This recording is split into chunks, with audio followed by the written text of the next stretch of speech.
Imagine spending like 21 years of your life just staring at a single map. Oh, wow. Yeah, just running simulations over and over. Right. You spend 2 decades stress testing logistics, modeling this highly specific, totally hypothetical war.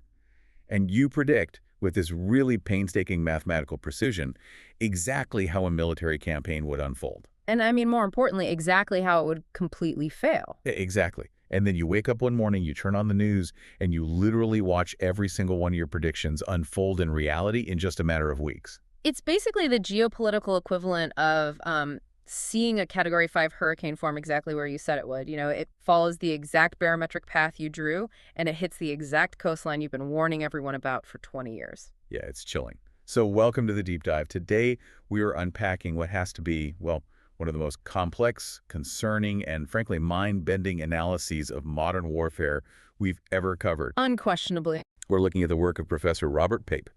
He's an expert out of the University of Chicago who has spent over a quarter of a century studying the brutal intersection of military action and political reality. Right, and specifically today, we are dissecting the rapidly escalating war between the United States and Iran.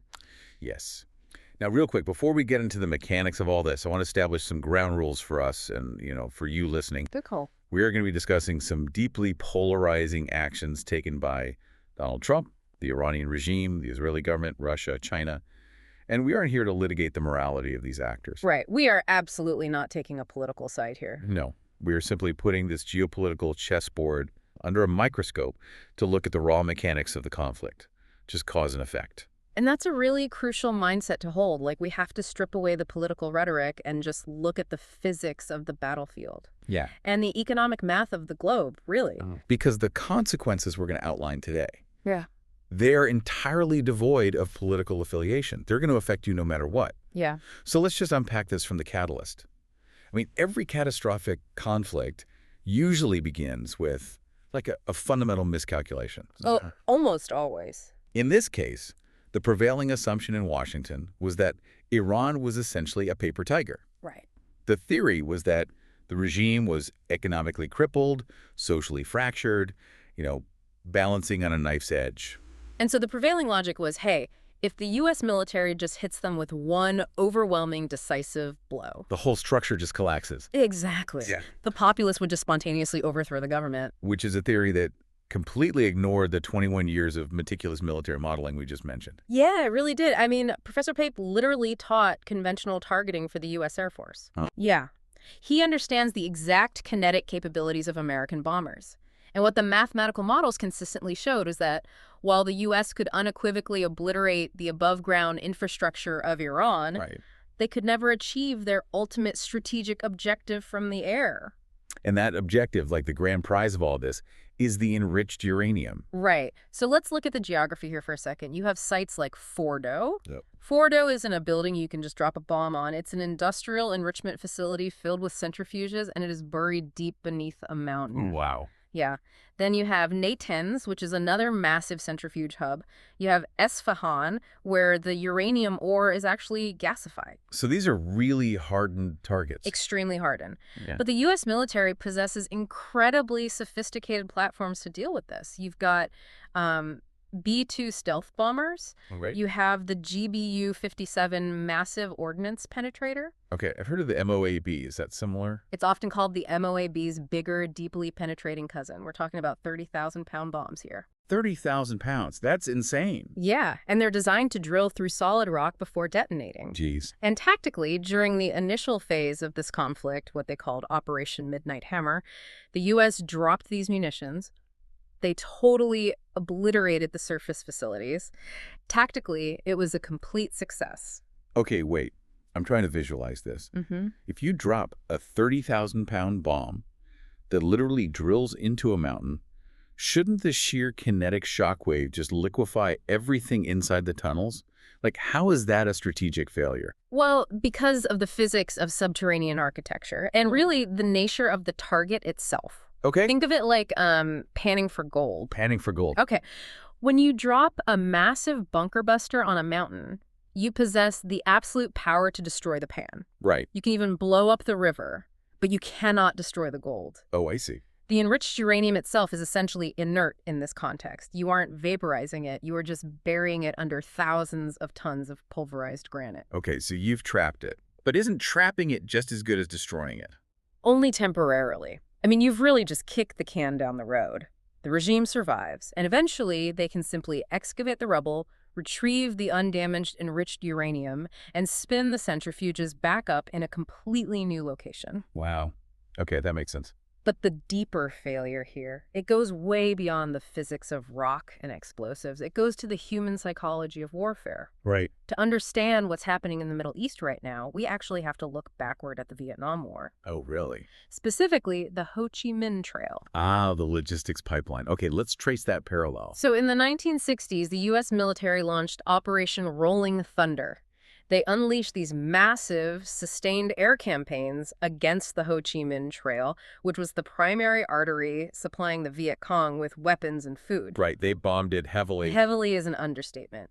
The U.S. dropped more tonnage of bombs on Southeast Asia than were dropped in all of World War II. That is just wild to think about. Yeah. It is. And tactically, they were devastatingly effective. They managed to knock out roughly 80 to 90% of the throughput on that trail. Which mathematically sounds like you just won the war. Yeah. I mean, if I destroy 85% of your bullets and your rations, your army should largely collapse. It should, if warfare were a spreadsheet. Right. But that's where the math collides of human psychology. The U.S., despite its total uncontested air supremacy, could not stop that final 10 to 20% of supplies from trickling through the jungle canopy. Wow. And the political consequence of that was just monumental. The Viet Cong looked up at the sky, realized the most powerful, technologically advanced military machine in human history was throwing literal fire at them. Yeah. And it still couldn't completely shut them down. So it proved the Americans weren't omnipotent. Exactly. It didn't demoralize the Viet Cong, it electrified them. Oh, wow. It fueled their morale because it proved that they could survive the unsurvivable. Now, fast forward to today. We are seeing the exact same psychological phenomenon playing out with Iran. I see where this is going. Yeah.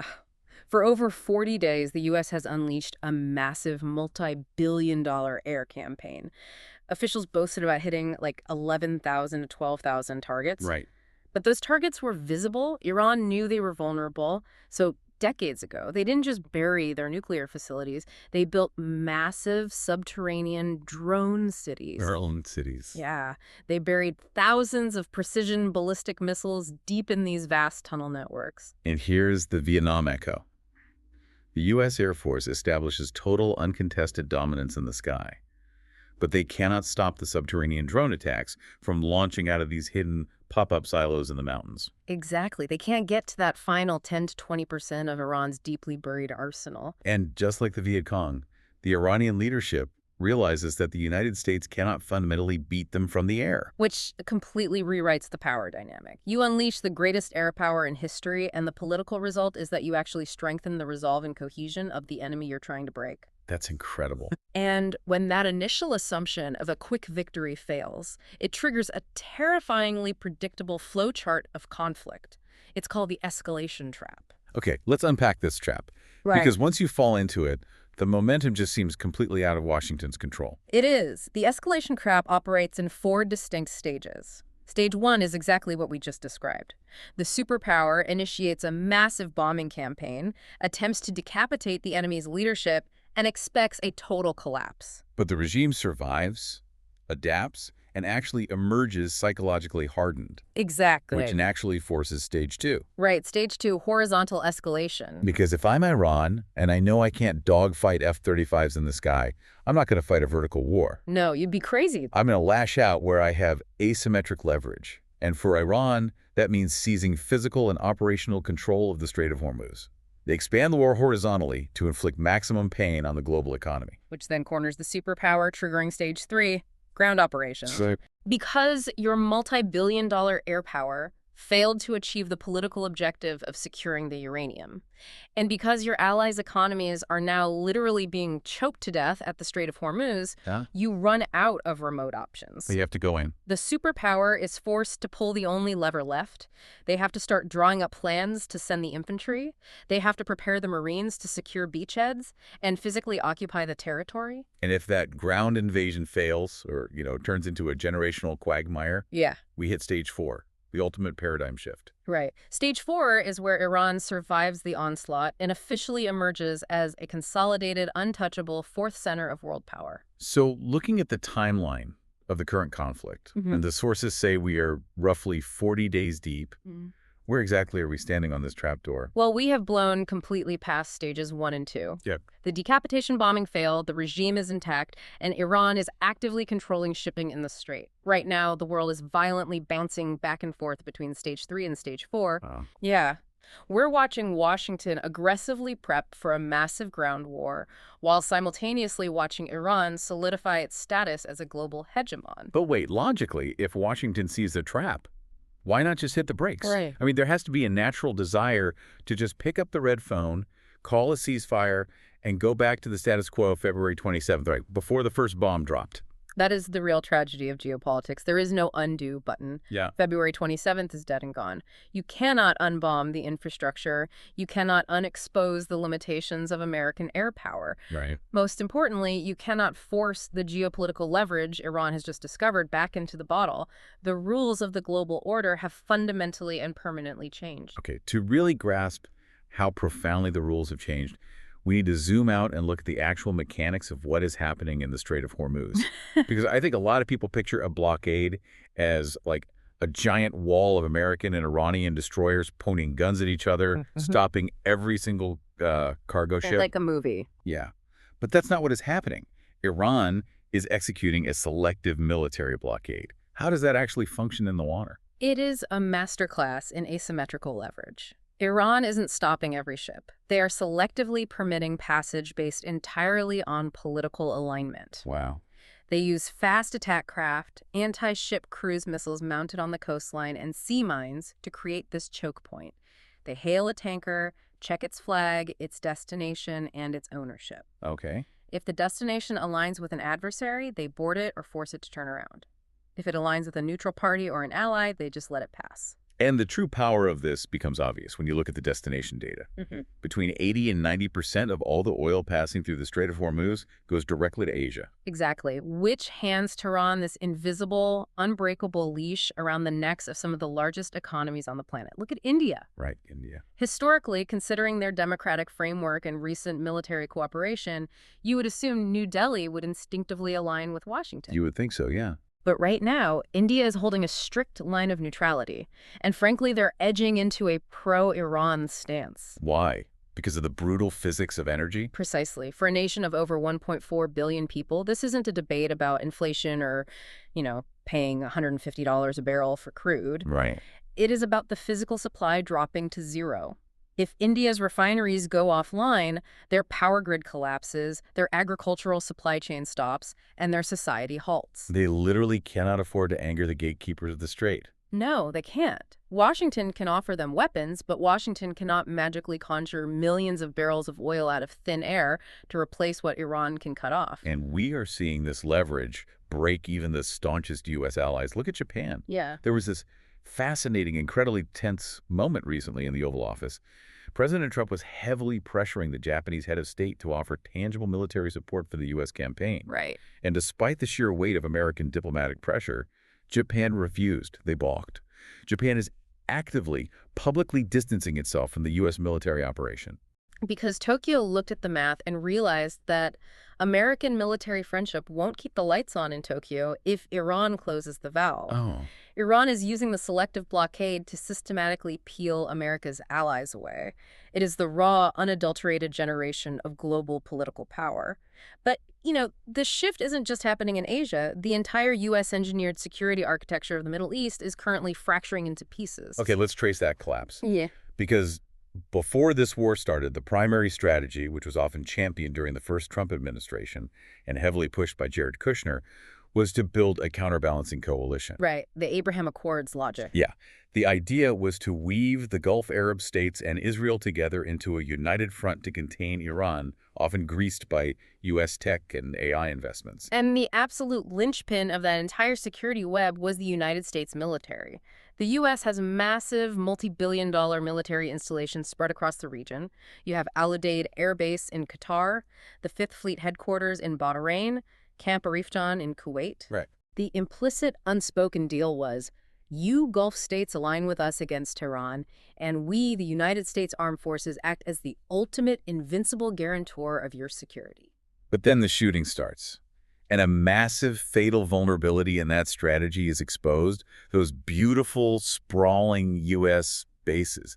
They are sitting ducks. Total sitting ducks. They are massive, static, entirely above-ground targets. And as we established, Iran's deeply buried arsenal of precision, Shahed-style drones, and cruise missiles are incredibly effective at overwhelming defenses and hitting above-ground static targets. Yeah, and within hours of the U.S. launching its bombing campaign on February 28th, Iran retaliated by striking those exact U.S. bases. Wow. But the real geopolitical earthquake wasn't just that the bases were hit. It was the fact that the United States couldn't stop it, and more importantly, couldn't adequately defend the Gulf states hosting them. Wait, I have a question about that. Where were the aircraft carriers? Isn't the entire point of a carrier strike group to project an impenetrable dome of air defense over a region? They weren't in the Persian Gulf. In fact, they were stationed roughly 1,000 miles away in the Arabian Sea. Logistically, why? Why abandon the airspace you promised to protect? Because of absolute panic. Yeah. If you are Saudi Arabia or the UAE, and the superpower that promised to protect your fragile oil infrastructure is backing away because it fears Russian satellites and Iranian missiles, you have to find a new protector immediately. And we are watching this coalition splinter into three very distinct, very alarming pools. Let's break them down. Pool 1 is Iraq. Now, the U.S. literally overthrew the Iraqi government in 2003 and installed the current democratic framework. You'd expect them to be the most reliable ally in the region. Right. Instead, Baghdad is actively protesting the U.S. military presence, demanding they leave, and desperately distancing itself from Washington. Then you have Pool 2, which is Qatar and Oman. Qatar is hosting a massive U.S. base, but politically they are keeping their heads firmly down. They are trying not to get caught in the crossfire. Yeah. Oman, however, is making a calculated pivot. They are actively moving closer to Tehran. Why? Because Iran offered them a deal they couldn't refuse. Iran told Oman, if you align with us, we will split the toll revenues we are extracting from the ships passing through the Strait of Hormuz. It's a pure mafia shakedown. Yeah. And Oman has taken the cut. Basically, yeah. But the third pool is the most severe geopolitical shockwave of all, Saudi Arabia and the UAE. Right. These are the states with the most to lose from an Iranian hegemony. Since Washington's security guarantee proved hollow, Saudi Arabia pivoted east. They recently signed a sweeping security pact with Pakistan. We cannot understate how monumental that shift is. Riyadh is looking to Islamabad, not Washington, for its existential protection. And the reason is nuclear. Pakistan is a nuclear-armed state with an estimated 100 to 170 warheads. Wow. By signing that deal, Saudi Arabia essentially bought itself a surrogate nuclear umbrella to deter Iran. So the entire U.S.-backed coalition didn't just fail to contain Iran, it actively fragmented, dragging a completely new nuclear power into the Gulf security architecture. Exactly. So if we zoom out to the macroeconomic level, what does this actually mean? The analysis suggests we are witnessing the violent birth of a new global order. Let's trace the timeline of that. For decades, we lived in a unipolar world. Think 1990, the Soviet Union falls, the Berlin Wall comes down. The United States is the undisputed sole hegemon. No one can challenge them. Right. Then, over the next 30 years, that evolved into a tripolar world. Okay. The U.S. remained dominant, but China's economic and naval manufacturing just exploded. And Russia retained its massive nuclear arsenal and energy leverage. So the U.S. shifted from total dominance to holding perhaps a 30% strategic edge over a combined Sino-Russian axis. But if Iran successfully navigates this escalation trap and holds the strait, we officially enter a quadrupolar world. A world with a fourth center of power. And this is where the global math gets genuinely terrifying for the West. Because ultimate power isn't just about counting fighter jets or nuclear warheads. It is fundamentally about the productive capacity of your economy. Yeah. And every modern economy runs entirely on energy. Currently, Iran controls roughly 20% of the world's easily accessible oil. Russia controls about 11%. If Iran and Russia formally collude or even just tacitly align their interests, they instantly possess the power to remove roughly 30% of the world's oil from the open market. Yes. They can selectively redirect the supply they need to China at a heavy discount while actively, deliberately starving the economies of the West. It is the ultimate systemic vulnerability, I mean, you cannot print crude oil in a central bank. You really can't. So you have a U.S. military strategy that has stalled kinetically and a geopolitical coalition that has collapsed diplomatically. Logically, you would assume that behind closed doors in Washington, the State Department must be working furiously, day and night, to find a negotiated ceasefire. Right, trying to find a way out. But what is actually happening in the negotiation rooms is pure, unadulterated chaos. Yeah, it really highlights a stark, almost unbelievable contract in leadership structures. Let's look at the rhetoric coming out of the U.S. administration. Peter Hegseth, the Secretary of War, was asked at a press conference why, if there were rumors of a ceasefire, Iranian forces were still launching strikes. I remember this. His response was shockingly dismissive. He essentially said, well, Iran needs to get their carrier pigeon out to their remote troops to let them know to stop shooting. The implication being that Iran's military is a disorganized, chaotic mess, completely disconnected from its leadership. Right. But Professor Pape's analysis of the Iranian command structure reveals the exact opposite. He points out that the Iranian military, particularly the IRGC, operates on a highly sophisticated system of pre-delegated orders. Let's explain the mechanics of that, because if the U.S. is bombing Tehran and taking out communication towers, how does a missile battery commander 400 miles away actually know what to do? They use a decentralized, analog-adjacent command doctrine. The supreme leader, who, by the way, is very much alive and in control, establishes a flowchart of if-then scenarios. Okay. He says, if our communications are severed, you are pre-authorized to launch Protocol X against target Y. This allows the Iranian military apparatus to function seamlessly, aggressively, and cohesively for weeks at a time. Even if the top leadership is deeply bunkered underground to avoid assassination. Exactly. It is a highly resilient dead-hand logic. So Iran is operating with deadly, decentralized precision. But the irony is that the true chaos, the real strategic whiplash, is emanating directly from the White House. Yeah. You have this bizarre scenario where messages are being frantically passed through back channels in Pakistan. Iran submits a formal 10-point ceasefire proposal. President Trump reportedly looks at it, agrees to the points, and then almost immediately reverses his position and tears it up. There is zero consistent strategic direction. And as if the internal dysfunction wasn't paralyzing enough, we have to introduce the concept of the diplomatic spoiler. Yeah, this part is wild. This is arguably the most concerning revelation in the entire analysis, because the spoiler, the actor actively, violently sabotaging the peace process, is not an adversary of the United States. It is Israel. Okay, let's track the timeline of this, because it sounds like a conspiracy theory until you actually look at the dates. Right. The analysis provides a clear historical pattern of Israel deliberately initiating kinetic strikes to derail U.S.-Iran diplomacy. It starts back during the 12-day war, the previous June. President Trump goes on the record publicly stating he is preparing to open back-channel negotiations with a specific faction of Iranian officials. And exactly 36 hours later, Israeli air power launches a targeted strike and assassinates those exact Iranian negotiators. Wow. The specific individuals the U.S. president was preparing to sit down with are suddenly vaporized. It is a fundamental law of diplomacy. You cannot have a negotiated outcome if you murder the people sitting on the other side of the table. Okay, I need to stop you there. Logistically, logically, why would an allied nation bomb the specific people the U.S. is trying to negotiate with? That seems like utter madness. It is madness from the U.S. perspective, but it is cold strategic calculus from Israel's perspective. It comes down to the dynamic of hawks and doves. Okay, hawks and doves. In any government, including Iran's, you have hawks, who view war as the only solution. And you have doves, who are willing to compromise for economic relief. For the U.S. to negotiate a peace, they must empower the Iranian doves. Right. But Israel's strategic imperative, their core belief, is that any compromise with Iran is an existential threat. They believe a U.S.-Iran detente will inevitably lead to a nuclear Iran. So Israel's strategy is to systematically eliminate the doves. Exactly, ensuring that only the most radical, uncompromising hawks remain in power in Tehran, which basically forces the U.S. to stay on a war footing. Which brings us directly to the catalyst for the current war, the February 28th strikes. The general narrative we all heard on the news was that the U.S. initiated this massive bombing campaign to preempt Iranian aggression. Right. But the facts, citing on-the-record statements from U.S. Secretary of State Marco Rubio, paint a completely different picture. Yeah. On February 28th, right as the U.S. was quietly engaging with the coalition of Iranian doves, the very people Trump believed could help broker a new nuclear deal, Israel launched. Ali Larijani was the former secretary of Iran's Supreme National Security Council, but more importantly, he was the primary architect and point of contact for a 10-point peace proposal that President Trump himself had publicly lauded as workable. Wow. And when Larijani was assassinated, Trump absolutely lost it.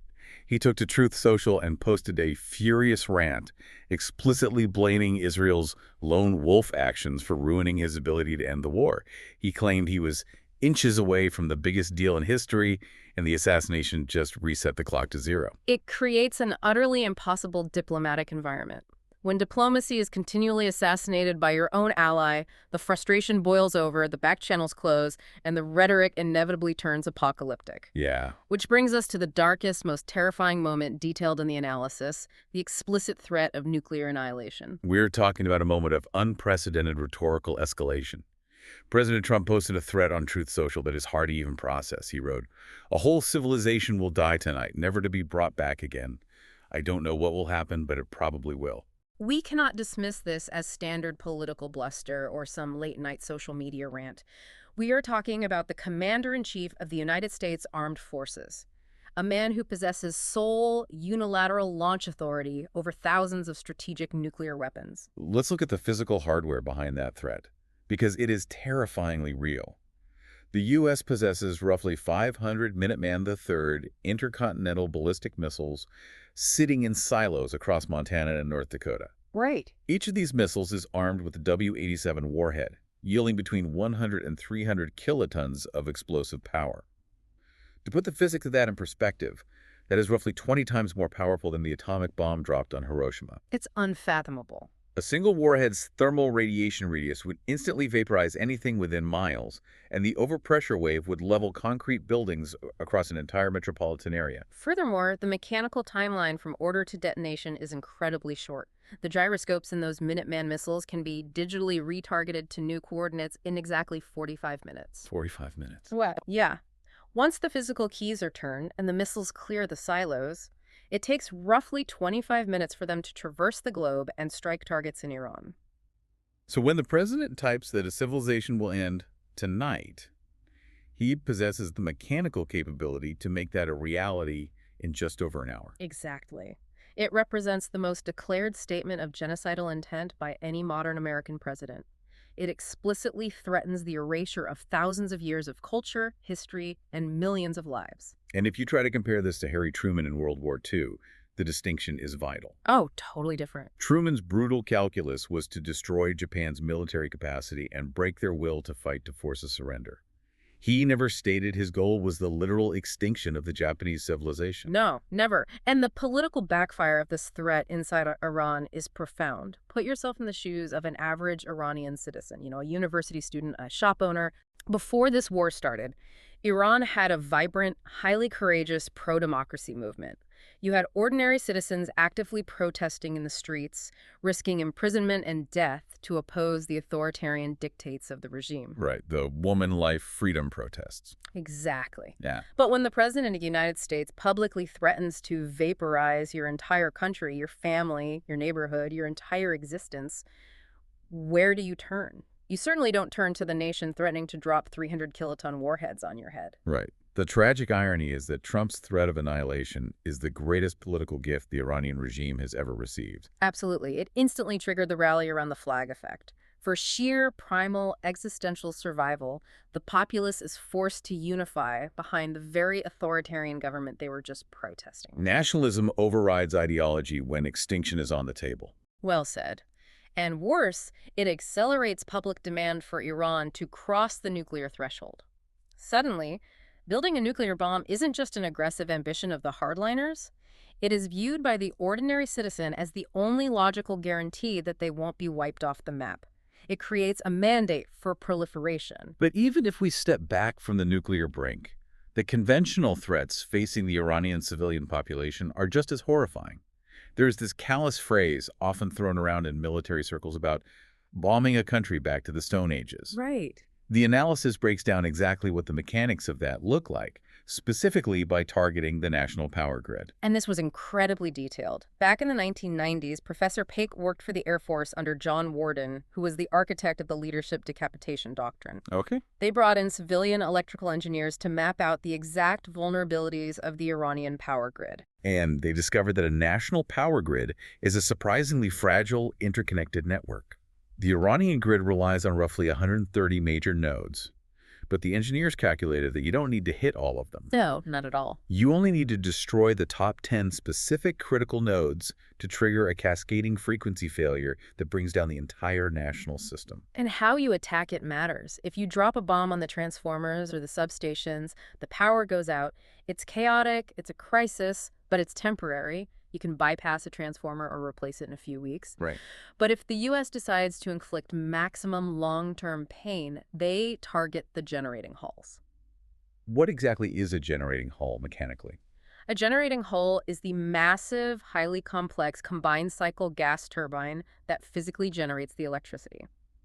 These are bespoke, precision-engineered behemoths. You can't just buy a replacement on Amazon. Yep. They require custom-cast steel components from specialized manufacturers like Siemens or GE.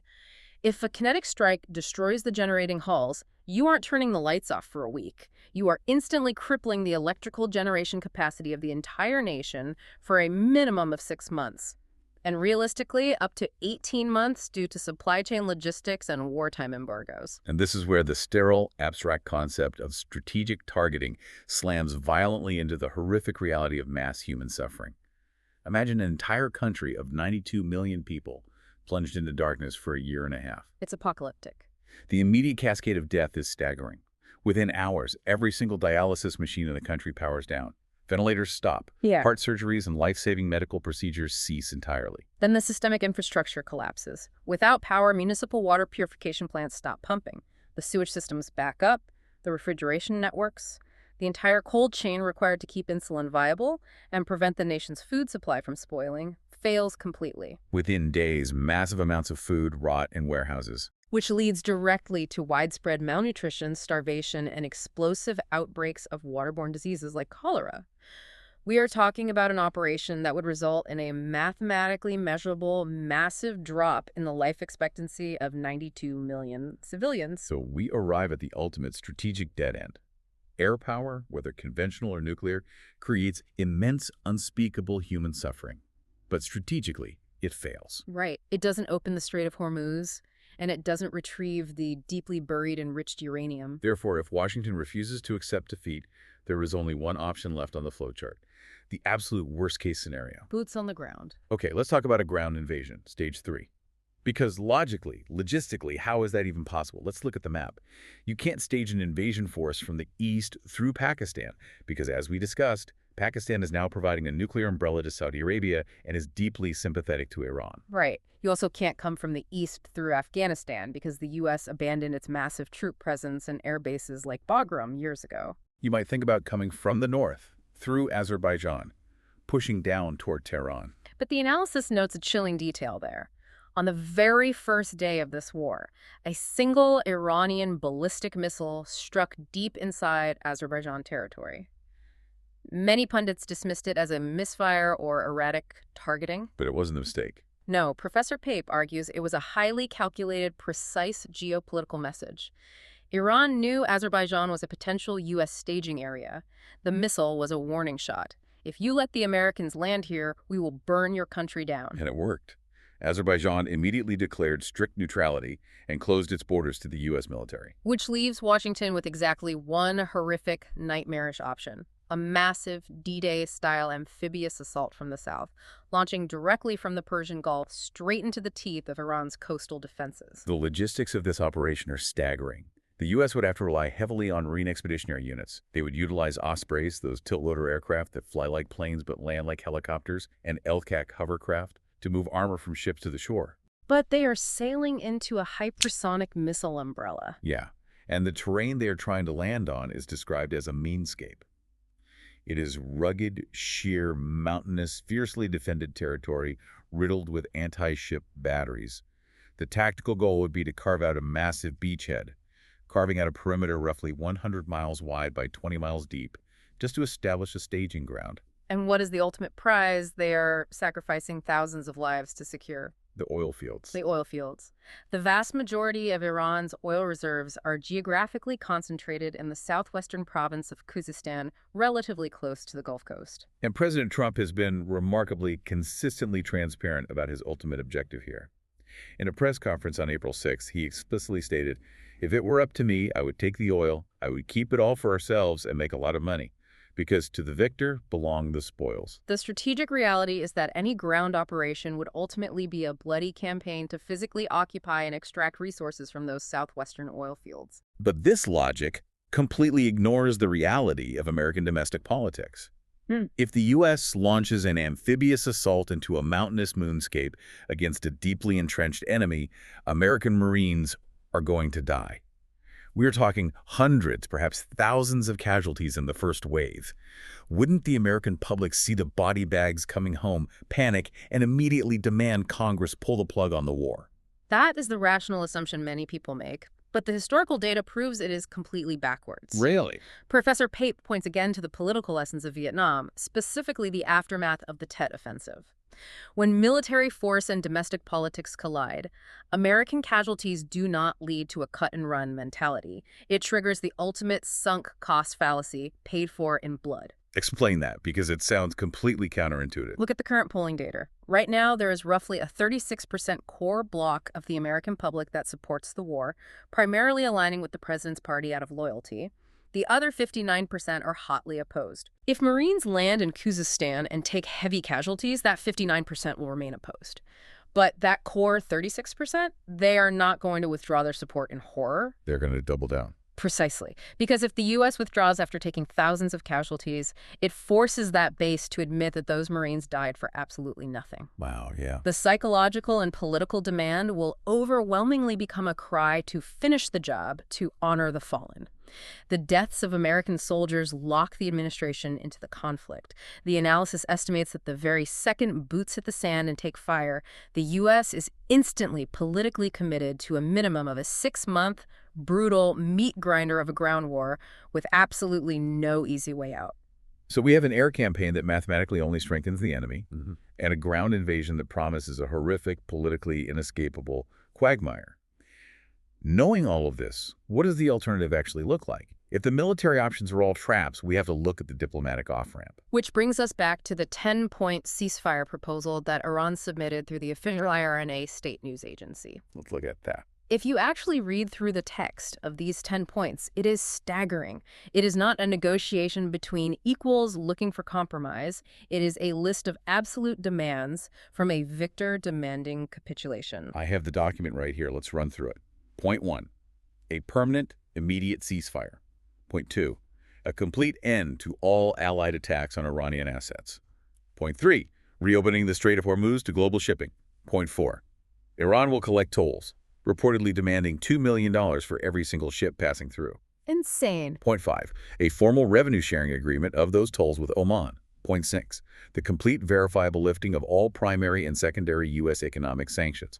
Point 7, the immediate return of all frozen Iranian sovereign funds held in foreign banks. And point 8 is the big one. Point 8, the absolute internationally recognized right for Iran to continue domestic uranium enrichment. Point 9, massive war reparations paid to Tehran by the U.S. to reconstruct the infrastructure destroyed by the bombing. And point 10, the immediate termination of all United Nations resolutions against the regime. When you look at the architecture of that list, it is not a peace treaty. It is a highly structured legal framework designed to officially validate Iran as the undisputed, absolute hegemon of the Persian Gulf. Yeah, it achieves every single one of their grand strategic objectives, secures their nuclear ambitions, enriches their economy, and forces the United States into a posture of total surrender. But superpowers don't just surrender power. Washington isn't going to sign a document saying, "You win, here's billions in reparations, keep spinning the centrifuges." So what is the actual viable solution? How do you diffuse this without surrendering the global order? Well, the real off-ramp proposed in the analysis is incredibly controversial. Politically, in Washington, it might be nearly impossible to execute. True. But diplomatically and mathematically, it represents the only logical path forward. It centers entirely on the military containment of Israel, Okay, we need to unpack this carefully. How do you actually contain a sovereign allied nation that has systematically proven it will act as a diplomatic spoiler to serve its own security interests? The mechanism requires blunt force legislation. It would require a U.S. congressional bill passed by both chambers and signed by the president, explicitly stating that if Israel launches any further uncoordinated kinetic attacks on Iran, or if they expand the conflict horizontally into Lebanon, all United States funding to Israel, both military aid and economic support, will be completely, immediately, and permanently severed. Cut off all funding. The domestic political blowback in the U.S. would be thermonuclear. Politicians would lose their seats overnight. Undoubtedly, but geometrically is the only way out of the trap. You have to remove the spoiler from the board, Right. but that is only half the equation. You still have to deal with Iran's nuclear program. And because they aren't going to just surrender their newly won power out of the goodness of their hearts, you have to offer a massive regional paradigm shift. This leads to the second half of the off-ramp, a fundamental regional nuclear quid pro quo. What does that trade look like? Currently, Israel possesses a robust but undeclared arsenal of nuclear weapons, and they refuse to sign the Non-Proliferation Treaty, the NPT. Right. Iran, conversely, is rapidly enriching uranium, but legally claims it is solely for domestic energy production. The proposed deal is this. Israel must fundamentally change its posture. They must officially join the NPT. They must allow the International Atomic Energy Agency, the IAEA, to actively inspect and monitor their nuclear materials, specifically at the highly secretive Dimona plant, where they produce weapons-grade plutonium. And in direct exchange for Israel opening its books and accepting international oversight, what does Iran concede? Iran must agree to accept strict, unannounced, 247 on-site IAEA monitoring of all its subterranean facilities. They must allow the international community to physically verify that they are only enriching uranium to the civilian 3.5% level, and definitively prove they are not pushing towards the 60% or 90% weapons-grade threshold. It essentially forces a balanced, mutually monitored nuclear stalemate in the region rather than a unilateral arms race. It is a brilliantly logical diplomatic architecture, but it requires political courage that, frankly, doesn't seem to exist. And this ties directly back to what Professor Pape calls the domestic legitimacy shock cycle. Yes, the complete inability of Washington to make hard, strategic diplomatic choices, like enforcing containment on a close ally or offering bitter concessions to an adversary, is a direct symptom of extreme domestic polarization. The American electorate is violently swinging between radical political extremes every 4 to 8 years. One administration signs a meticulous nuclear deal. The next administration tears it up to appease their base.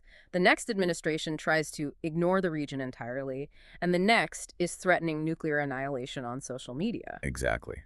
When a nation bounces between ideological extremes, it becomes completely trapped in a cycle of continually executing terrible, short-term foreign policies just to satisfy the most radical factions of their domestic political base. The analysis argues passionately that to break this geopolitical trap internationally, the American public must break the polarization trap domestically. Voters need to prioritize centrist, stable, long-term strategic policies rather than constantly seeking tribal revenge against the opposing political party, because the consequences of this dysfunction are about to hit home in a devastating way. And that is exactly where we need to land this conversation. We've covered the physics of bunker buster bombs, the diplomatic chaos in Washington, the horrific human cost of crippling a power grid, and the sheer dysfunction of American politics. Yeah. But we need to connect this massive abstract geopolitical theory right back to reality. Yeah. Even if you are listening to this thousands of miles away from the Strait of Hormuz, driving to work or folding laundry, this conflict is going to fundamentally alter the math of your everyday life. It all comes back to the cliff effect of the global oil supply. Oil is what economists call a perfectly fungible commodity. Think of it like water running through a single, massive, interconnected global plumbing system. Okay. If Iran and Russia successfully rip 20 to 30% of the world's oil out of that system, it does not matter one bit if the United States produces its own oil domestically in Texas or North Dakota. The global shortage will cause the price per barrel for everyone, everywhere, to skyrocket instantly. We aren't just talking about a mild inconvenience at the gas pump. We were talking about gas going from $3.10 to $6 or $7 a gallon overnight. And that is just the catalyst. That massive sudden spike in raw energy costs instantly triggers hyperinflation across every single sector of the economy. It costs twice as much to run the tractors to grow food. It costs twice as much to manufacture goods. It costs twice as much to put those goods on a diesel truck and transport them to your local grocery store. And that aggressive inflation forces the global financial markets to react defensively. Interest rates, specifically the crucial 10-year Treasury bond yields, will soar as investors demand higher returns to outpace inflation. If the rate to borrow money jumps from 4% to 6, 7, or even 8%, the cost of servicing existing debt becomes utterly astronomical. And who holds the most debt? The United States government, sitting on a mountain of roughly $40 trillion in national debt. Right now, before this crisis even hits its peak, the interest payments on that debt are already the single largest line item in the federal budget. If those interest rates skyrocket because of an energy crisis triggered by a blocked strait half a world away, the federal government will be forced to make agonizing zero-sum choices to avoid a catastrophic default. We are talking about the very real mathematical inevitability of drastic, brutal cuts to massive domestic programs. Social Security, Medicare, infrastructure spending, these will be gutted simply to scrape together enough capital to pay the interest on the national debt. The geopolitical shifts we've mapped out today aren't just abstract lines on a map in the Middle East. They are direct, kinetic threats to the retirement funds and economic security of ordinary citizens everywhere. It is an incredibly sobering reality to confront. The math is brutal and the off-ramps are incredibly narrow. But as we wrap up this deep dive, I want to leave you with one final, truly provocative thought to mull over, something that builds on the reality we've just unpacked. For the last century since the end of World War II, the definition of a superpower was inherently tied to the concept of projection. Power was defined by what a nation could project upward into the sky, with fleets of stealth bombers and networks of spy satellites, and what it could project outward across the oceans, with massive floating cities of aircraft carrier strike groups. True power was visible, overwhelming, and above ground. But the undeniable lesson of this conflict is that the nature of global dominance is fundamentally shifting. Yeah. The future of superpower status might no longer belong to the nations that rule the skies or sail the oceans. We might be witnessing the dawn of a massive subterranean arms race. The next century of global power might belong to the nations that master the deep earth, the countries that invest in advanced AI seismology, robotic tunnel-boring machines, and deep-crust architecture. It completely inverts our understanding of military vulnerability. The nations that can bury their critical infrastructure, their drone factories, and their nuclear ambitions so deeply into the bedrock that even the most terrifying, technologically advanced air power in the history of human civilization is rendered completely and utterly irrelevant. The sky is no longer the limit. The depth of the earth is the new front line. It really is a whole new world. Thank you for joining us on this deep dive. Keep questioning the narratives behind the headlines, keep looking below the surface, and we'll catch you next time.